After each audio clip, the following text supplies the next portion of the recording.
reason the misconduct was, how widespread it was, and how obvious it was or should have been to supervisors. Tens of millions of dollars going to two Louisville men convicted of a murder they did not commit. And no one knows where the true killer is. As WDRB's Christy Batista tells us, this case surrounds a former LMPD officer. Christy? The most egregious detective misconduct they had ever seen. That's what the two lawyers of the two men wrongfully convicted say about disgraced former LMPD detective Mark Handy. They say this settlement represents just a fraction of the struggle their clients have to deal with on a daily basis.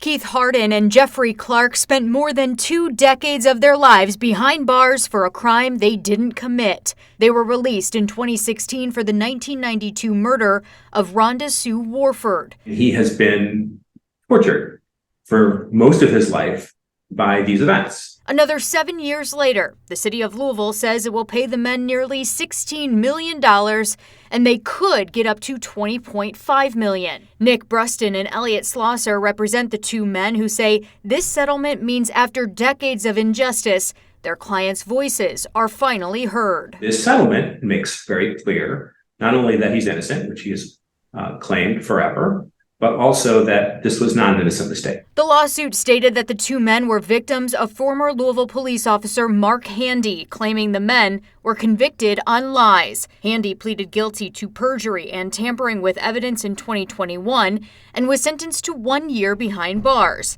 He was released weeks after that sentence. At least 4 people with a conviction involving Handy have been exonerated. The settlement here really does reflect that he was seriously wronged, but even more than that, that he was innocent all along. The multi-million-dollar lawsuit is one of many wrongful convictions tied to Handy. The city has already paid roughly $30 million in cases connected with him. I know for Keith, he has done his very best to rebuild his life, but every day is difficult, and he is never going to be the same, but he is doing his best to build a life for himself.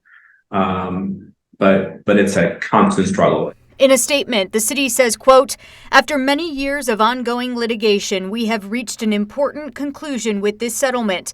The criminal investigation involving the death of Miss Warford is active and ongoing, and we remain hopeful her family will see justice."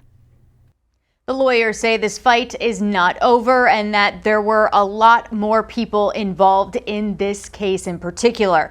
The men are also suing the Meade County Sheriff's Office and Kentucky State Police.